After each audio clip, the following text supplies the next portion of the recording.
Boa noite, boa noite. O pessoal está chegando. Professor Veloso também já deve estar entrando. Já vamos começar a nossa live.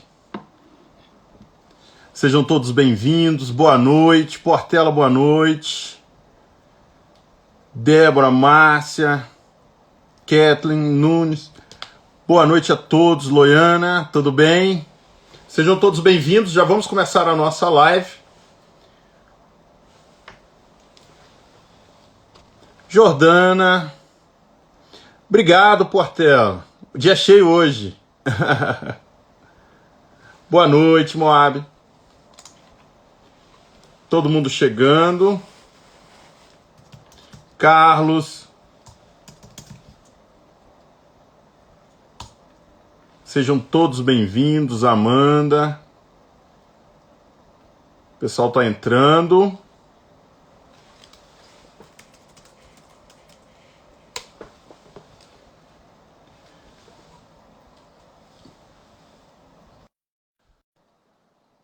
Então agora vamos apresentar a vocês o professor Veloso, muitos alunos do professor Veloso. Boa noite, meu amigo. Ô, meu querido, tá aqui baixo o som, tá aumentando.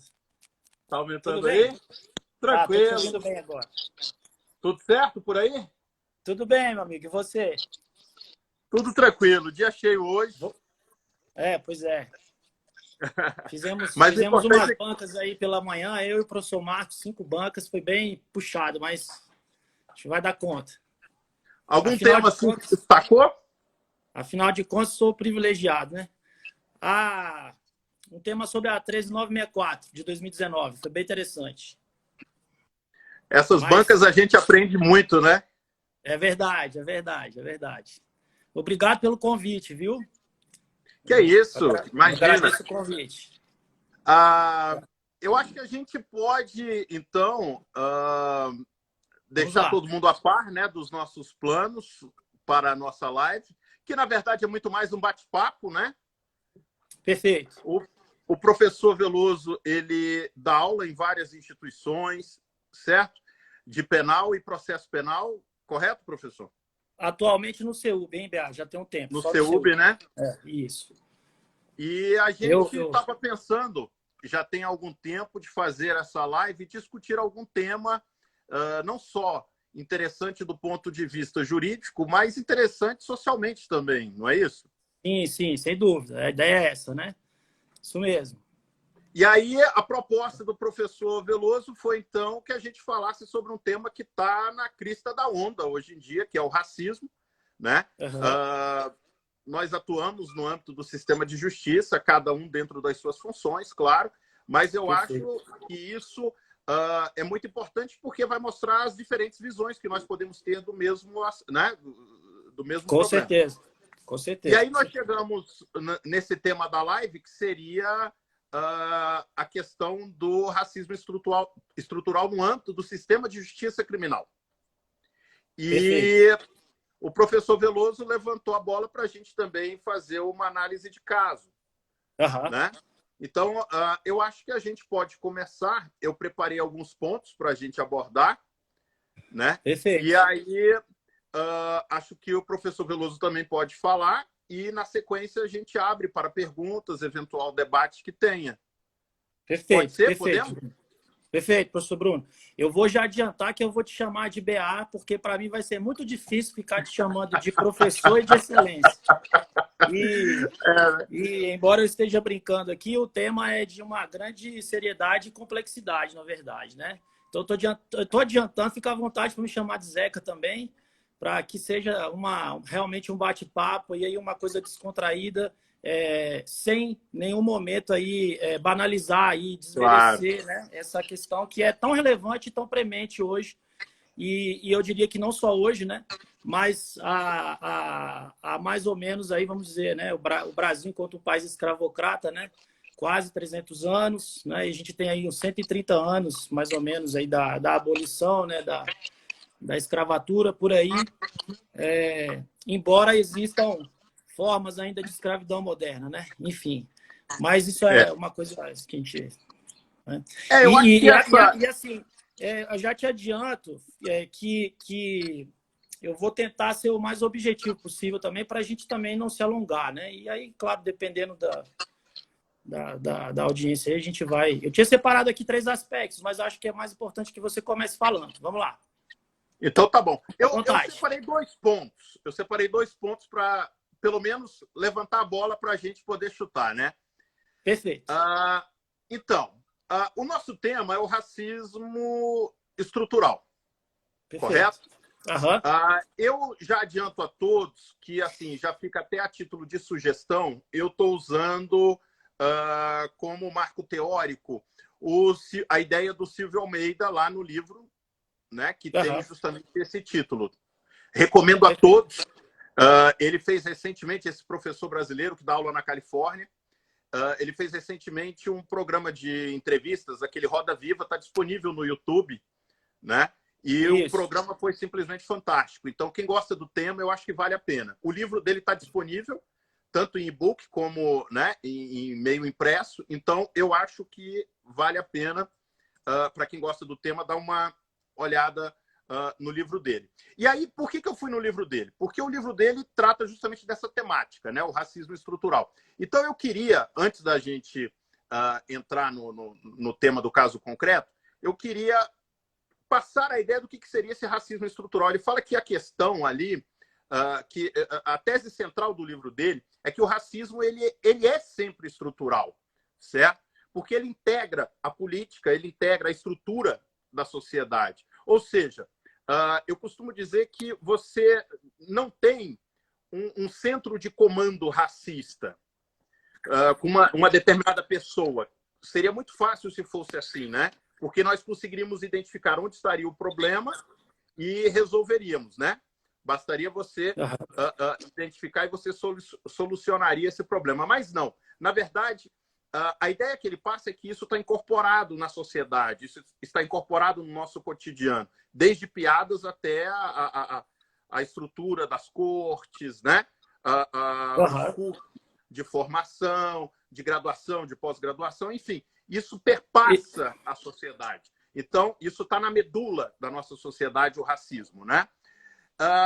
Eu associo muito essa ideia dele àquela microfísica do poder do Foucault. Não sei se você concorda. Assim, sim. Inclusive, eu acho que é um dos marcos aí, né? Teóricos, né?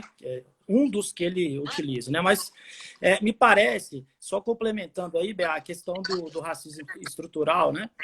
Me parece que ele divide 3 pontos, né? Um racismo que é individualista, que é de uma ordem, de uma patologia social, que a rigor não é isso que a gente vai tratar, né? Que são aquelas pessoas que são racistas, né?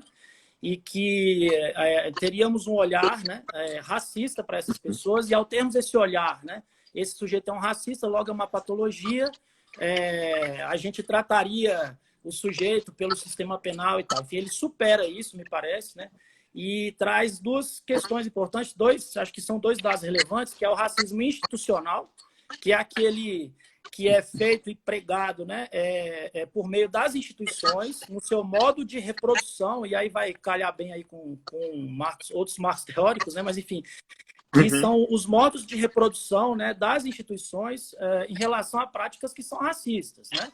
Então, a maneira como aquela instituição opera, né, ela está eivada de racismo, né? E nesse sentido, o que me parece que traz aí o professor Silvio Almeida, né, é a ideia, por exemplo, de para negros você ter salários menores, por exemplo, né? Para determinados tipos de trabalho, somente negros vão executar esses trabalhos, né? Você pode pensar aí no judiciário, que a gente vai talvez tratar disso aí, né? Você vai trazer alguns dados, né? E também o racismo de ordem estrutural, que seria isso mesmo que você está colocando, né? Que é a ideia da sociedade, né? Reproduzindo esses mecanismos, né?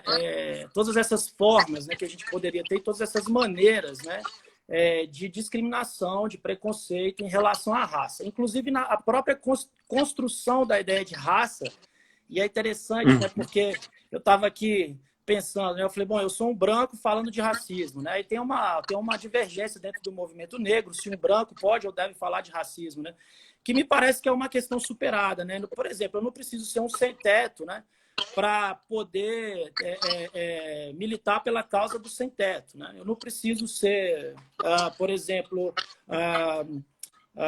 homossexual, né, para não ser homofóbico, para militar pela causa, né, LGBT, etc. Me parece, né, nesse sentido, que aquela autora Djamila Ribeiro, embora ela também receba, às vezes, muitas críticas do próprio movimento negro, né, quando ela traz a ideia de lugar de fala, no sentido de que eu sou um branco, né, hétero, privilegiado, né, e como eu posso contribuir, de alguma maneira, para que essas práticas institucionais se modifiquem, né? E daí, me parece, né, que ele faz essa divisão do racismo institucional e estrutural, e o institucional, em especial, me fez lembrar da criminalização secundária, né? Zaffaroni e outros, né? Se a gente pegar lá a teoria do labeling approach, etc., né? Porque a gente colocou aí reflexões dogmáticas, criminológicas e a partir do aspecto do racismo estrutural. E me fez lembrar a ideia da criminalização secundária, né? Que é essa que é feita, que é operada pelas instituições, né? Que você, inclusive... Que é a real, né? Sem dúvida. Sem dúvida. Que você, inclusive, tem mais propriedade para falar do que eu, porque exerce, né? Na verdade, você está lá na criminalização terciária. Eu não sei, você quer explicar aí para o pessoal, enfim, o que é verdade, primária, secundária, terciária, ou a gente...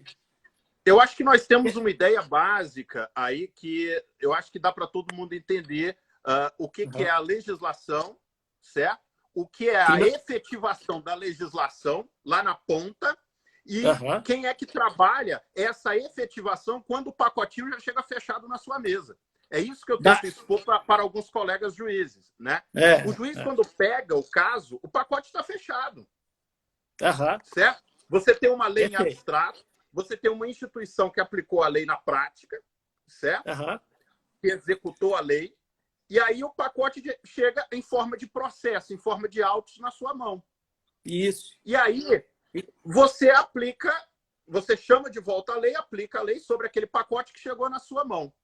Certo? E quando você percebe, você está fazendo o quê? Você está operando o sistema, pura e simplesmente. Eu acho que aquele conceito que a gente não gosta, que a gente usa, de operador do sistema, não é? Que a gente não gosta, mas se usa muito. Eu acho que se encaixa nessa ideia. Quando a gente vira uma mera engrenagem do sistema reproduzindo o que já existe. Exato, exato. E como a gente se enxerga, não como operador do sistema, né, mas como um jurista, né? Então, são terminologias aí que revelam isso, né? Mas me parece... E é interessante... essa ideia da criminalização primária, secundária e terciária, mas em especial aqui, né, no que a gente vai tratar, porque me parece que o caso Miguel está ainda em fase de inquérito, não é isso? Né? Está em fase de inquérito, embora já tenha tido o indiciamento, né? No qual a agência, né, a agência policial, né, resolve invisibilizar, esse é o termo, né? Invisibilizar a discussão sobre o dolo eventual e a culpa consciente. E por que eu estou dizendo isso? Porque eu tinha aqui pensado em 3 aspectos. Você já trouxe a questão do racismo, que eu acho que é o mais importante aqui, né? Mas um aspecto técnico-jurídico, que é essa discussão do dolo eventual da culpa consciente, que nesse caso nem foi aviltada, nem foi levantada. Um aspecto criminológico, que a gente poderia levar isso talvez para o campo aí da criminalização secundária, né? Como as agências, as instituições, né? Polícia, Ministério Público, Judiciário, como essas agências funcionam e, como você bem disse, operam, né? E relacionar isso com essa ideia do racismo que é institucional e também estrutural, né? Que é institucional dentro das instituições, a reprodução de padrões discriminatórios, e também dentro da sociedade, né? No aspecto social mesmo, como você colocou aí, como uma medula, né? Que é bem isso que o Silvio Almeida traz, né? Embora ele também receba algumas críticas, né? Enfim, todos nós estamos passíveis de crítica, né? Enfim, é isso. Essa ideia estava bem, que você tratou agora, estava bem no que eu estava, enfim, programando para a gente debater. Eu acho que, assim, primeiro eu queria mostrar para todo mundo que está nos assistindo qual era a nossa ideia. Já que a gente vai falar de racismo estrutural, eu trouxe a ideia do Silvio Almeida, que é um dos autores, um dos filósofos que aborda, né, bem essa questão. Não, obviamente não esgota, não está imune a críticas, mas é muito importante, é uma referência no campo, perfeito? Perfeito. No segundo ponto, eu queria levantar a questão de como o negro se relaciona com o sistema de justiça criminal, certo? Para que a gente possa avançar e chegar na questão legal. Perfeito. Eu coloquei aqui três pontos para a gente trabalhar. Primeiro, vamos pensar do ponto de vista do preso. Nós temos mais de 60% da população carcerária composta de negros e pardos, certo? Perfeito. Em algumas regiões do norte e do nordeste, esse número supera 80% da população carcerária, 80%, certo? Sendo que a população negra corresponde a praticamente metade da população em geral. Ou seja, metade da população corresponde, em algumas regiões, a 80% dos encarcerados. Esse é o primeiro ponto. Um segundo ponto seria como vítima. Então, eu pensei no negro como autor, como preso, certo? Pensei no negro como vítima. É um dado importantíssimo. Todos esses dados que eu estou dando, se as pessoas quiserem depois, podem contactar a gente aqui pelo privado, a gente passa os dados, porque são temas interessantíssimos para TCC, monografia, né? Claro, então, claro. Nesse segundo ponto, é interessante a gente perceber, por exemplo, que 75% das vítimas de homicídio são negros. Olha só, 75% das vítimas de homicídio são negros, enquanto 80% dos presos são negros. Certo? E um outro papel muito importante nesse âmbito do sistema de justiça, eu peguei, obviamente, puxei a sardinha para o meu lado aí, né? Da magistratura.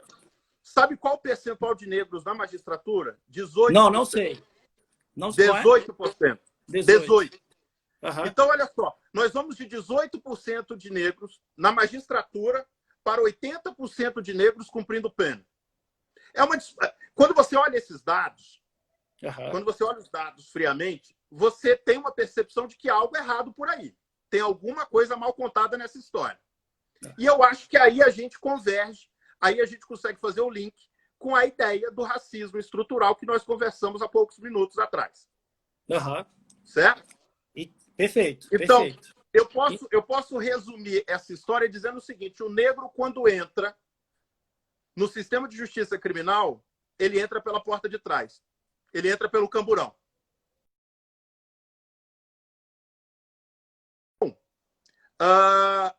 esse seria um segundo ponto que eu queria abordar. O primeiro ponto, então, foi a questão do conceito. Perfeito. O segundo ponto seriam os dados que nós temos disponíveis hoje. Certo? E o terceiro ponto, que eu acho que é o que interessa mais aos nossos alunos, que eles ficam doidos. Meus alunos, pelo menos, eles viram para mim e falam assim: quando é que a gente vai entrar nos artigos? Né?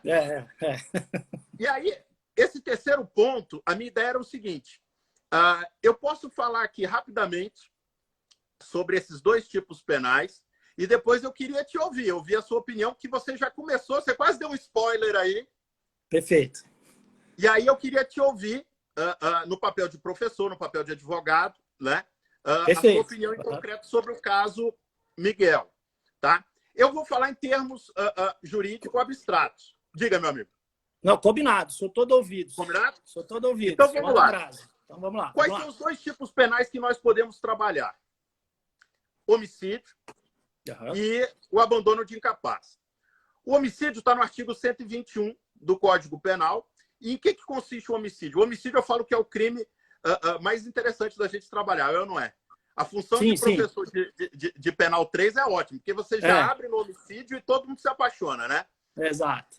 O homicídio é a vontade deliberada de eliminar a vida de um outro ser humano ou, pelo menos, de assumir esse risco. Aqui a gente entra num ponto delicado. O que é assumir o risco? Assumir o risco não é prever. Assumir o risco é se mostrar indiferente à ocorrência do resultado. É esse o nosso conceito de dolo eventual. Ok? Perfeito. Por que eu corrigi? E eu gosto de sempre falar sobre isso com os meus alunos, quando a gente fala de previsibilidade. Eu falei assim, não é a previsibilidade que puxa, que nos liga ao dolo eventual. Por quê? A previsibilidade integra tanto a estrutura dos tipos culposos como dos tipos dolosos. Então, os dolosos. Perfeito. A previsibilidade não me resolve problema algum. Pelo contrário, a previsibilidade é uma premissa para que eu possa falar em crime. Perfeito. Certo? Então, o que eu tenho que ver é se o agente, em determinado caso concreto, ele se mostrou indiferente à ocorrência do resultado, para que eu possa falar em dolo eventual. Aí vamos lá, quais são os tipos que eu acho que a gente pode trabalhar? Eu tenho o tipo de homicídio doloso simples, lá no caput, que vai de 6 a 20 anos. Eu tenho o doloso qualificado, que inclusive é hediondo, vai de 12 a 30 anos. E eu tenho o culposo, no artigo 121, que vai de 1 a 3 anos. 1 a 3 anos. São os tipos que nós temos no homicídio. Já no abandono de incapaz, nós estamos falando lá do artigo 133 do Código Penal, certo? E esse artigo 133, na verdade, ele não é um crime de dano, como o crime de homicídio. Ele é um crime de perigo. Então, nós temos que trabalhar ele de uma forma diferente do crime de dano, do homicídio, ok? Perfeito. O abandono de incapaz é o quê? É você ter alguém, um incapaz, sob a sua guarda, poder, autoridade, certo? Sob seus cuidados, ainda que momentaneamente. Vou levar para a escola, vou ficar aqui enquanto a pessoa né, vai passear. Eu falo que é o papel de tio, né? Todo mundo tem um bom tio para você deixar os filhos, né? Isso, na hora que sextou. Não é? Então, essa pessoa que assume este papel, ele deixa essa pessoa incapaz em uma situação de vulnerabilidade. Aí nós temos, nesse crime de perigo, o tipo simples, que tem uma pena baixinha, de 6 meses a 3 anos. Nós temos o tipo qualificado pela lesão grave, que vai de 1 a 5. E nós temos o tipo qualificado pela morte, que vai de 4 a 12. Então, me parece que essas são as figuras sobre as quais nós temos que trabalhar, nesse caso concreto que você vai abordar bem. Só um detalhe que eu queria chamar a atenção de todos. Esse tipo ele é muito interessante, porque se a gente parar para pensar e a gente lembrar do artigo 13, parágrafo 2º, lá do Código Penal, nós temos a figura dos crimes omissivos, dos crimes comissivos por omissão. Perfeito. Ou seja, o garante, correto? Poucos autores trabalham isso. O Damasio não trabalha, o Mirabete não trabalha, não encontrei isso no Greco. O único autor que eu vi trabalhar essa questão foi o César Roberto Bittencourt. Por quê? Haveria uma aparente incompatibilidade entre os crimes comissivos por omissão e este delito qualificado pelo resultado. Por quê? Se eu tenho a guarda, o poder, a autoridade, eu tenho que responder pelo crime principal e não por um mero crime de perigo. Certo? Mas como é que o César Alberto Bittencourt sai dessa? Ele fala que esse tipo ele é especial e face da norma geral do artigo 13. Então, ele interpreta como se estivesse realmente em vigor esse dispositivo, esse tipo penal com as suas qualificadoras. Certo? Bom, agora eu acho que todo mundo quer te ouvir. Feita essa exposição, como é que a gente soluciona o caso, professor Veloso? Bom, Bia, esse é um primeiro aspecto, né, que é o aspecto técnico-jurídico, né? Você bem colocou aí os dois tipos penais, tá? A explicação acho que foi bem detalhada, inclusive com a questão da pena, né? Eu vou até brincar com você aí enquanto operador do direito, mas para mim, para além do tipo penal, que eu vou falar sobre isso agora, acho que no final tem uma coisa mais relevante, que é a questão do racismo em si, e como que, por meio, por exemplo, de uma narrativa em um inquérito policial, você consegue invisibilizar questões importantes. É isso que eu queria deixar aqui de pano de fundo, né? Enfim, para quem estiver achando que a gente não vai falar sobre o ponto central. Mas sobre o tipo penal, me parece, e aí já está também fazendo esse paralelo rápido, que inicialmente foi cogitado um homicídio culposo, né? Que seria, portanto, uma culpa consciente. E, de fato, dolo e culpa, embora ambos, né, dolo eventual e culpa consciente, sejam previsíveis, né? Em um, no dolo eventual, o sujeito age com desleixo, dê no que dê, aconteça o que acontecer, né? Eu brinco com os alunos, eu não falo muito palavrão igual a professora Roberta, mas eu brinco com os alunos de é o famoso dane-se, né? O sujeito, isso aí pode acontecer, mas dane-se. E a culpa consciente, de modo contrário, né? O sujeito crê, embora também seja previsível o resultado, ele crê veementemente que o resultado não vai ocorrer. O que me causa, assim, né? Que me deixa, muitas vezes até, eu diria, indignado, né? Às vezes com o sistema de justiça criminal, o qual lida quase aí 20 anos, né? Enfim, núcleo de prática e de defensoria, advocacia, uma série de locais que passei, é que, veja, se, por exemplo, eu disser aqui o nome Sari Corte Real, né, todo mundo sabe quem é. Né? E você veja, quando eu fui buscar aqui o caso Miguel, e botei caso Miguel, né, e saíram aqui várias notícias. Né? E nenhuma delas, né, a notícia sempre é assim, Sari Corte Real, esposa do fulano de tal, né, enfim, eu não me recordo o nome aqui do marido, né, deixou o filho da babá, da empregada doméstica. Em momento algum, eu vejo o nome dela. Eu te confesso que eu tive dificuldade para achar o nome dela aqui. Né? Então, assim, eu tinha visto na TV, tinha visto o nome, acabei me esquecendo, confesso. E aí eu fui pesquisar, né? De maneira que se eu disser quem é Mirtes Renata Santana, que é a babá, repara, que é a empregada doméstica que cuidava dessa criança, né? Pouca gente vai se lembrar que é Mirtes Renata Santana. E o que isso revela? Né? Revela exatamente o que a gente está, e claro, que a gente está, na verdade, aqui tentando colocar e reproduzir, enquanto marcos teóricos aí que são estudados no mundo acadêmico, né? E aí você levantou a bola aí do professor Silvio Almeida, eu estou usando aqui o Silvio também, embora eu tenha dito que tem críticas, etc. Repara que é uma dimensão muito importante que a gente compreenda que uma agência policial, né, a instituição polícia, né, começa essa narrativa enquanto operador do direito. Né? E essa narrativa ela é invisibilizada. E daí que eu faço até a pergunta, e se fosse a babá? Repara bem que agora eu vou voltar para o aspecto dogmático, não quero fugir da sua pergunta.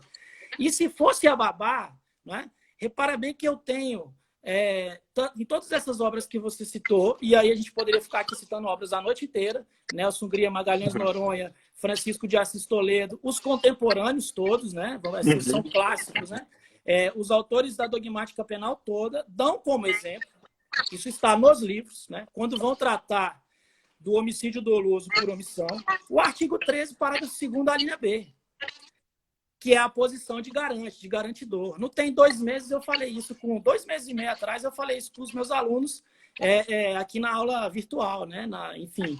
E repara qual é o ponto, né? Isso é exemplo clássico de um homicídio doloso por omissão.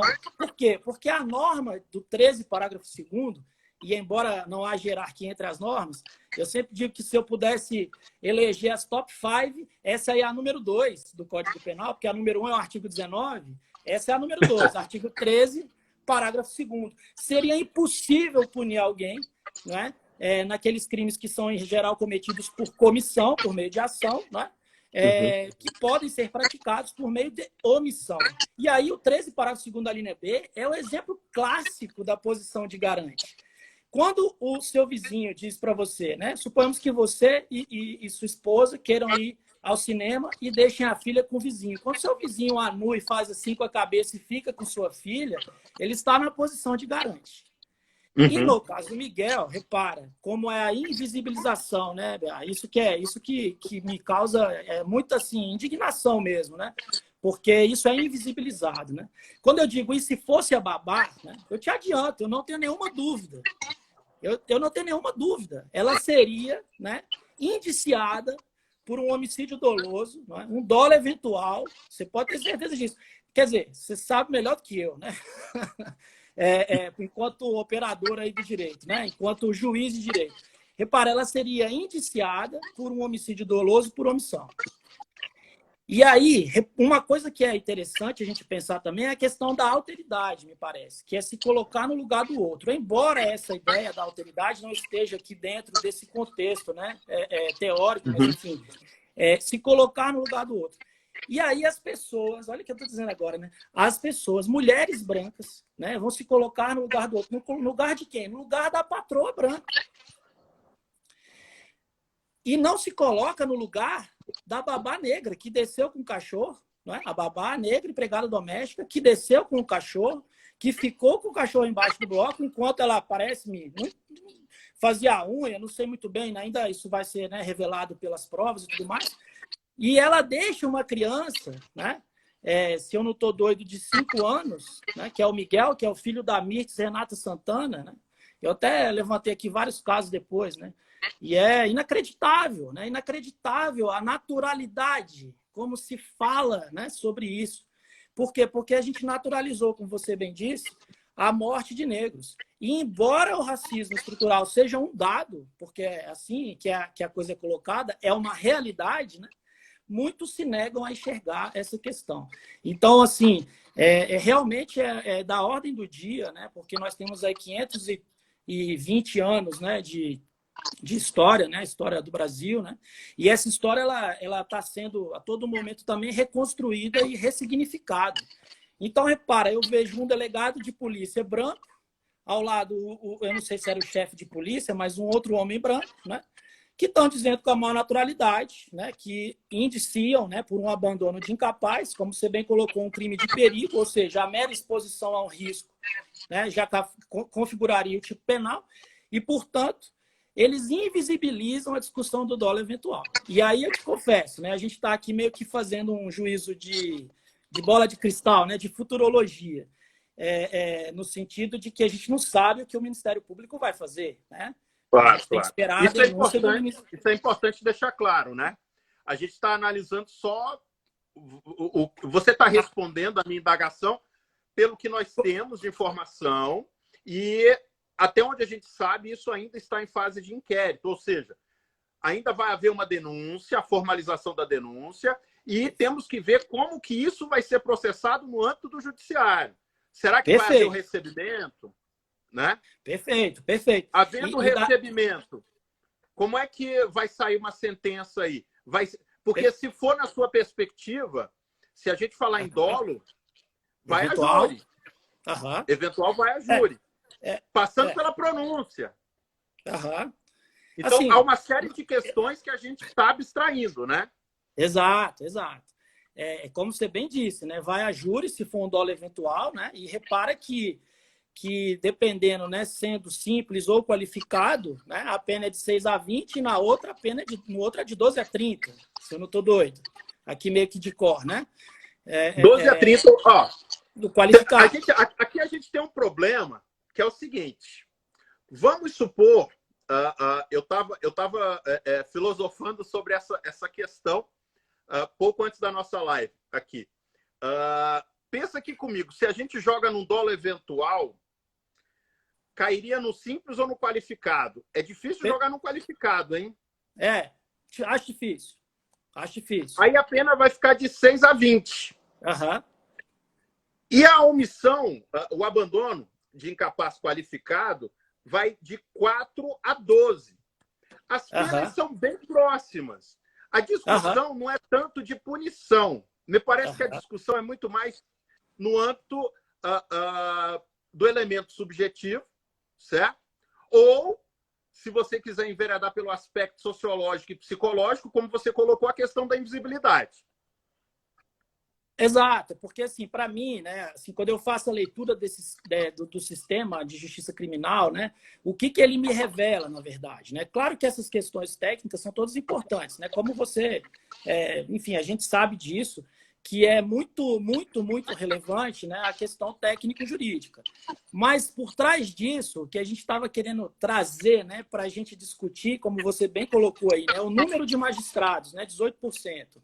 Né, o número de pessoas negras, jovens negros encarcerados, né, 74,5% em 2018. O último dado que eu vi vítimas. De vítimas, isso. E 80%... mais de 60%, né, população carcerária. Dados que você rapidamente busca aqui no Infopen, né, enfim, CNJ e etc. Repara bem, o que isso revela? Né? Acho que a grande questão aqui, Beato, é que, a despeito, eu sei que os nossos alunos ficam curiosos, né? Assim, é dolo eventual, é culpa consciente. Essa discussão ela vai existir. Mas, para mim, a narrativa, né, que é feita já desde o início do inquérito, porque, veja, como eu disse, se eu disser Mirtes Renata Santana, ninguém sabe quem é, porque Casa Grande tem nome, Senzala não. Então, a gente tem que, de alguma maneira, reconhecer isso, né? E me parece que esse diálogo da questão dogmática, técnica, né? A questão técnico-jurídica, incorporada à questão criminológica, dessa criminalização secundária. É claro que a gente poderia ter outras abordagens aqui, né? Obviamente. Mas a gente está limitando, até porque é uma live, a gente está aqui num bate-papo, que é a questão de como as instituições operam, né? E como elas reproduzem, muitas vezes de forma inconsciente, aliás, individualmente falando, né? As pessoas reproduzem isso muitas vezes de forma inconsciente, né? Como elas reproduzem esse sistema de justiça criminal, que é, como você bem colocou, precário. E como a gente reproduz também, nesse sentido, o racismo. Aí é no ponto de vista do racismo institucional, que me parece dialogar muito bem com a criminalização secundária, que é, em concreto, como você falou, né, da efetivação da lei, que a gente já superou a criminalização primária, né, processo legislativo, criação de tipos penais, criminalização secundária, aí já estou com um aspecto criminológico, né, para fazer uma leitura de como essas instituições realmente operam, reproduzem, nesse caso, por exemplo, a questão racial, né, e, por fim, esse diálogo que é feito realmente aí com o racismo estrutural. E aí eu fiquei pensando também aqui, né? Fiquei aqui pensando em várias coisas, né? Uma que me parece importante assim, como eu, como branco, né? Hétero, né? Branco, hétero, etc., que eu estou quase no estereótipo de bolsominion, Deus me livre, né? Enfim. Como eu, como um branco, hétero, né, posso me portar, e o que eu posso fazer para modificar dentro das instituições ou dentro da própria estrutura social, né, a questão do racismo. Né? Acho que esse que é o grande ponto. Né? E daí, quando eu vi o caso Miguel, quando eu vi o cara dizendo, né, que era um abandono de incapaz, eu surtei aqui, né, porque, enfim, eu tenho o privilégio de fazer home office, né, porque a maioria da população não tem. E aqui nesse meu privilégio, nesse meu mundinho, nessa ilha aqui da fantasia, né? Eu vendo a TV, eu vi essa informação, eu falei, meu Deus, isso é um absurdo. Repara, por que eu digo isso é um absurdo? Né? Para que fique claro. Né? Como eu falei, Casa Grande tem nome, né? Senzala não tem nome.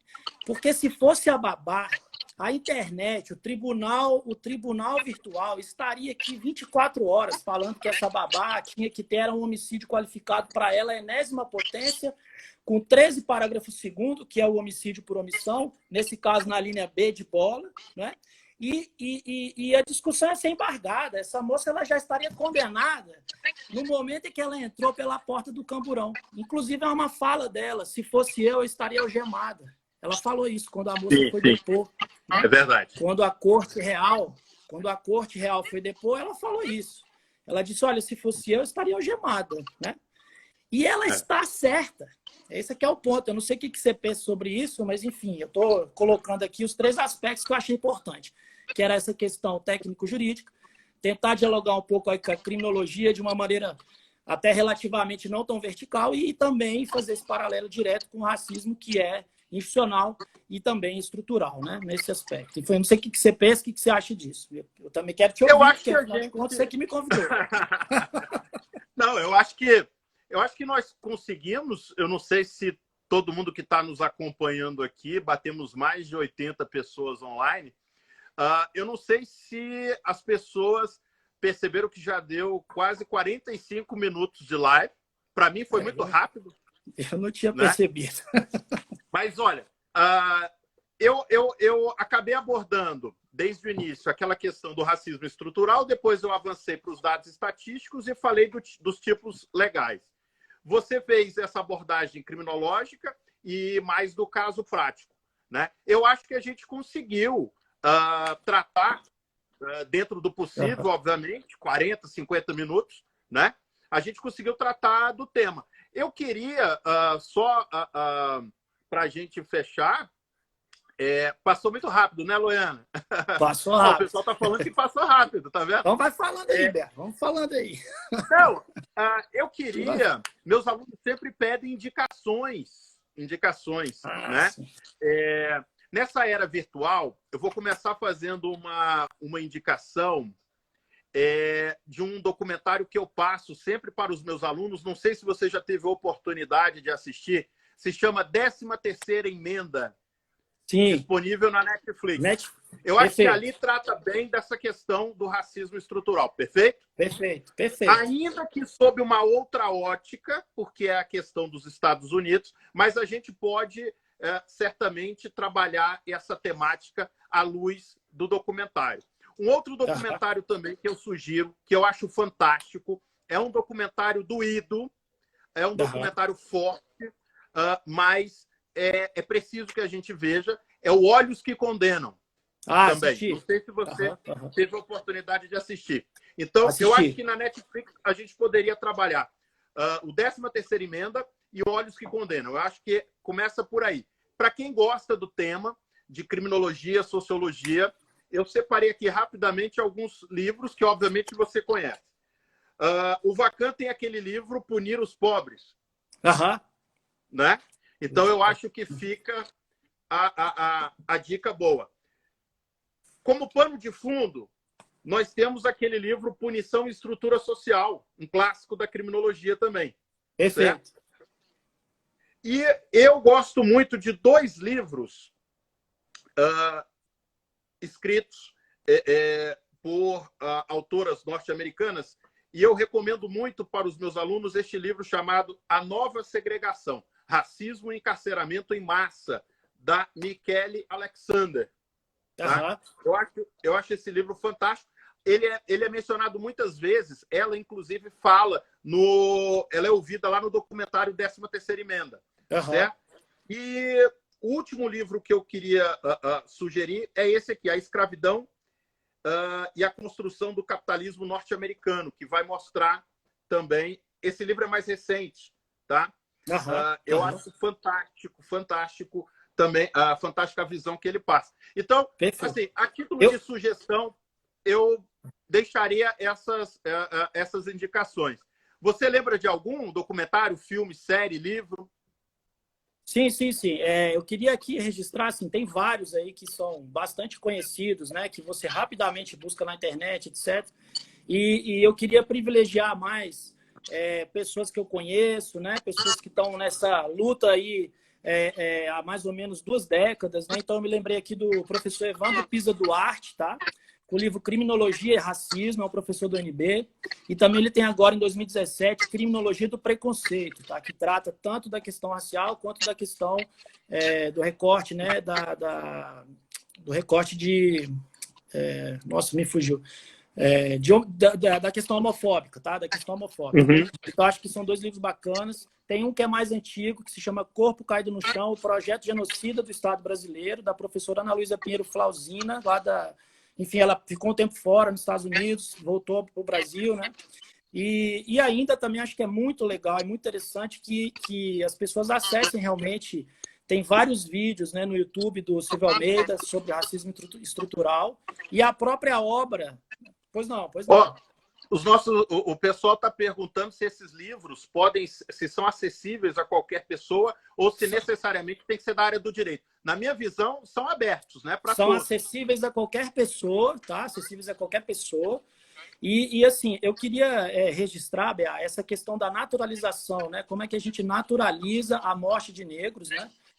Como eu bem disse, aqui eu olhando rapidamente, em 2017 tem uma sequência aqui enorme, né? De casos, por exemplo, de bala perdida, né? De pessoas e de crianças que são mortas dentro da escola, que são mortas nas comunidades, né? Dentro de escolas, dentro das suas próprias casas, né?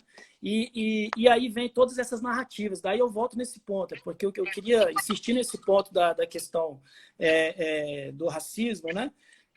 Que é estruturante e estruturado, né? Porque enquanto discurso, né? As pessoas muitas vezes nem percebem que é um ato inconsciente e reforçar que nós brancos, né, podemos combater isso de diversas maneiras. E aí eu tinha notado aqui, ó, eu vou até pedir, Vênia, licença rapidamente, né? É possível a gente falar e tratar do sistema de justiça criminal sem falar de racismo, né? Isso é um ponto para a gente pensar, talvez para a gente falar numa próxima oportunidade, né? É possível falar e tratar do sistema de justiça criminal sem falar de racismo, considerando os dados aí que você trouxe, considerando que é uma realidade, né? É possível a gente falar em minimização de desigualdades sociais sem falar, né, na questão racial, né? É possível falar de democracia, né, efetivamente representativa sem falar de racismo. A minha resposta, assim, de antemão, né, embora não fundamente, não dê tempo aqui de fundamentar tanto, é não, né? E por que isso? Aí eu volto para a questão que eu diria que é interpessoal, tá? Eu estou misturando aqui vários conceitos, mas é uma obra que qualquer pessoa pode ler, não precisa ser da área jurídica, né, para compreender isso. Aliás, olha o que eu tinha notado aqui, Bea. É possível falar do caso Miguel invisibilizando o racismo porque a alteridade de certas pessoas encontra limites na própria esfera do seu umbigo. Então, o que eu estou dizendo com isso? Que quando uma pessoa olha para esse caso, enquanto branco, enquanto mulher branca, etc., ela se coloca na posição da corte real. Ela não se coloca na posição de Mirtz Renato Santana.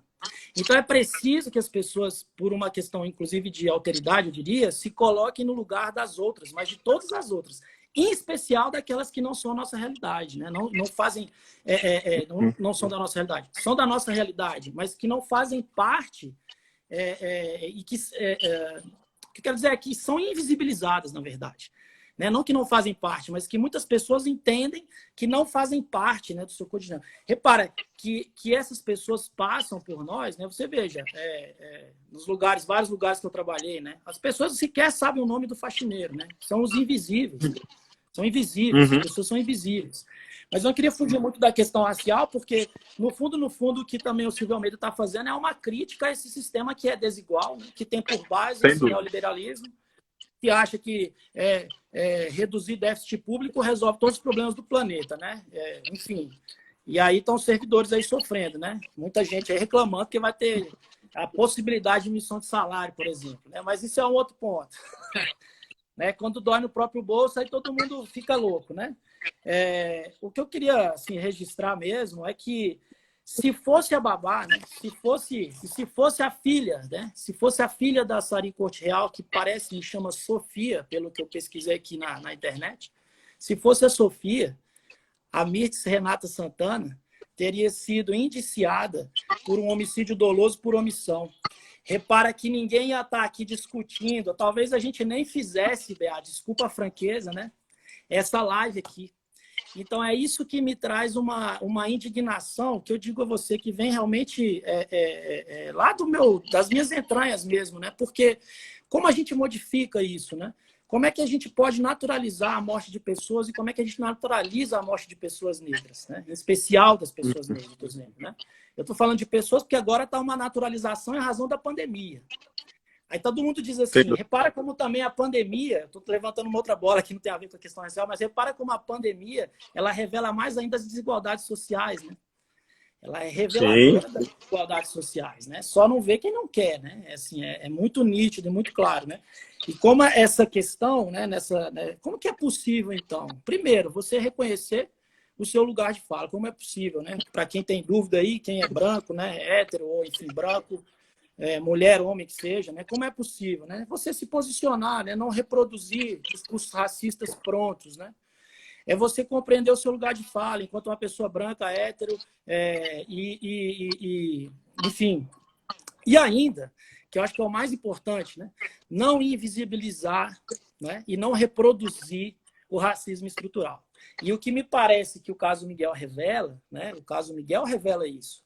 A narrativa do inquérito policial, até agora, o que foi construído, é uma narrativa que invisibiliza a questão racial.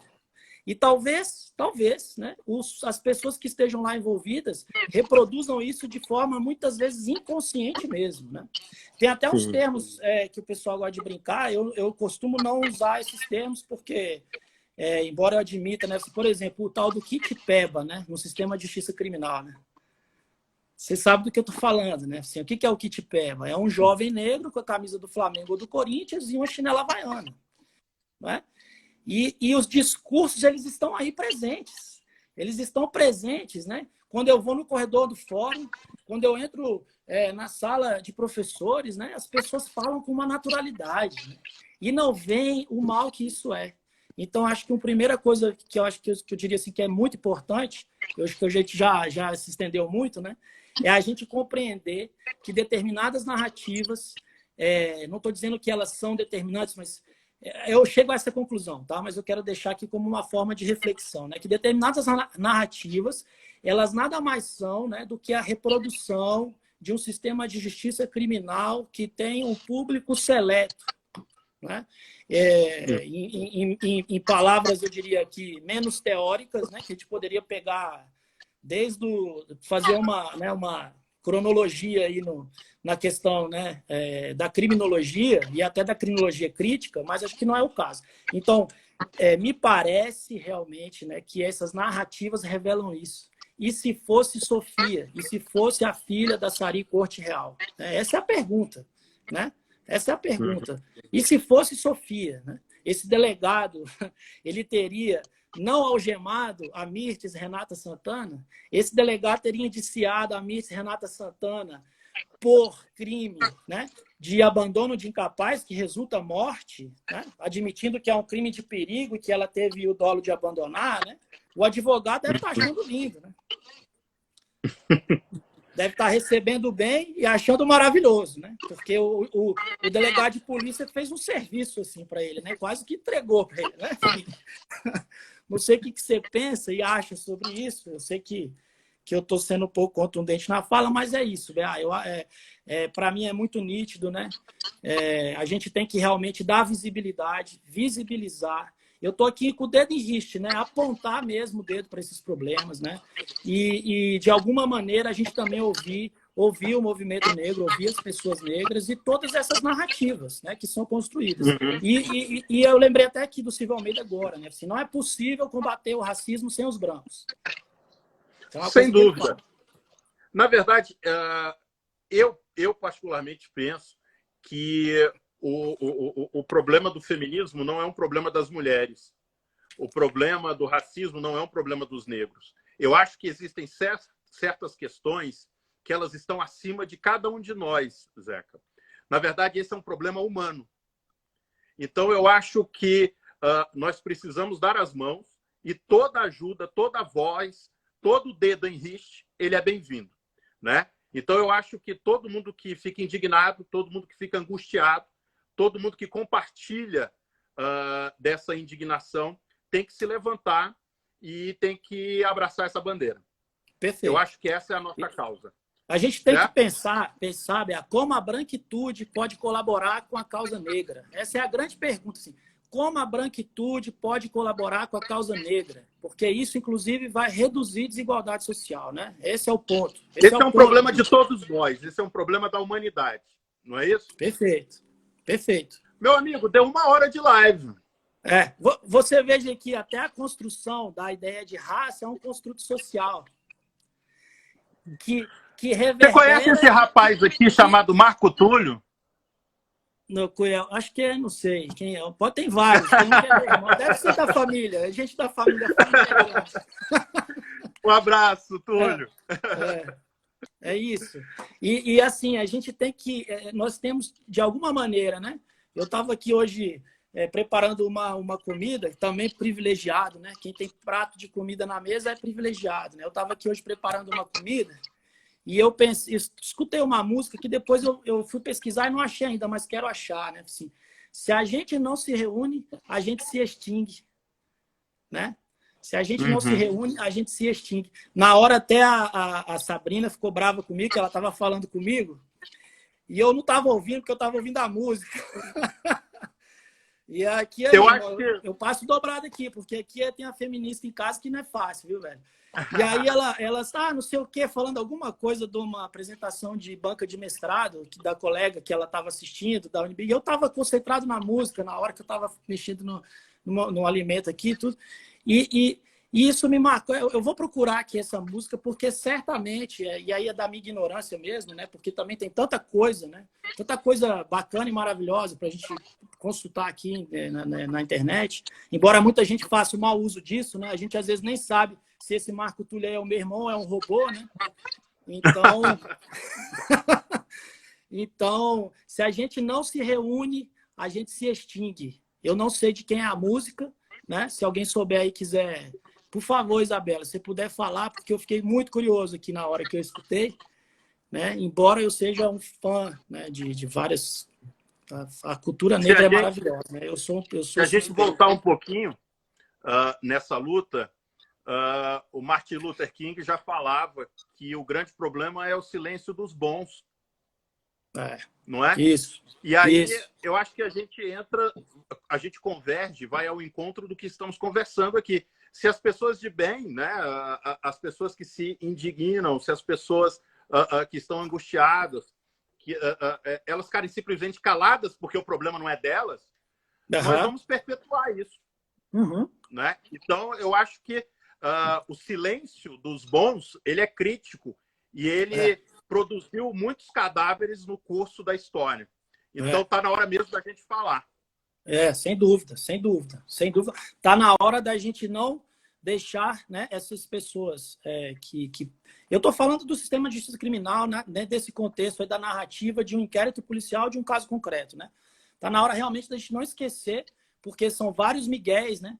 São várias Maria Eduardas, várias Vitórias, vários Arthurs, né? Que eu estava aqui consultando o caso, né? Mulheres grávidas que a mulher só para comer um salgado e tomou um tiro, né? Uma coisa assim inacreditável, né? Inacreditável.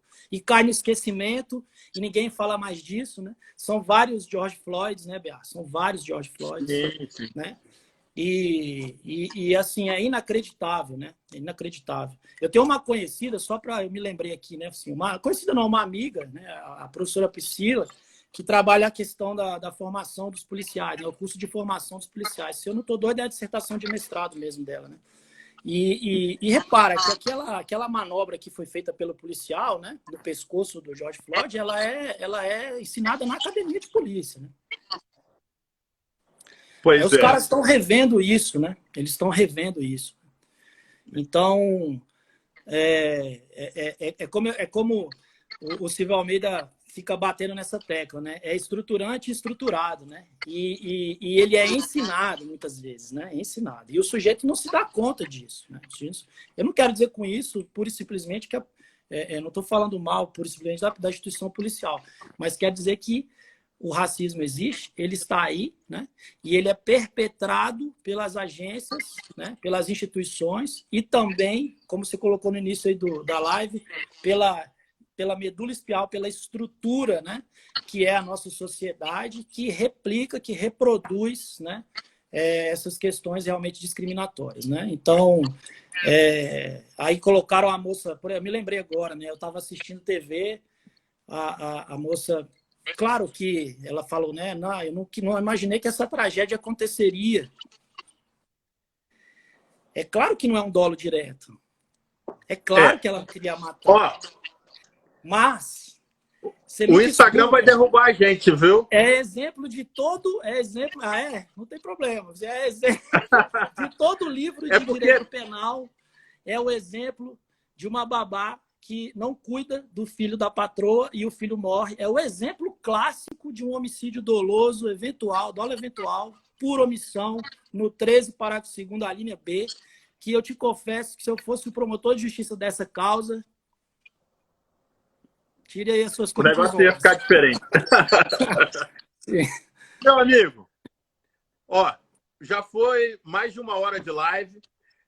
Eu acho que matamos a saudade aí, né? E podemos fazer outras com outros temas. Agradeço a presença de todo mundo aqui. Acho que conseguimos manter uma audiência bacana, certo? E eu acho que valeu a pena, né? Enveredamos pelo direito, pela criminologia, pela sociologia, enfim. E discutimos casos concretos também. Quer mandar um abraço pro pessoal? Bea, quero te agradecer, mandar um abraço para todo mundo que participou, né? Amigos, enfim, alunos, familiares, enfim, pessoas conhecidas, desconhecidas, né? Que agora o mundo está meio aqui virtual para a gente nesse sentido.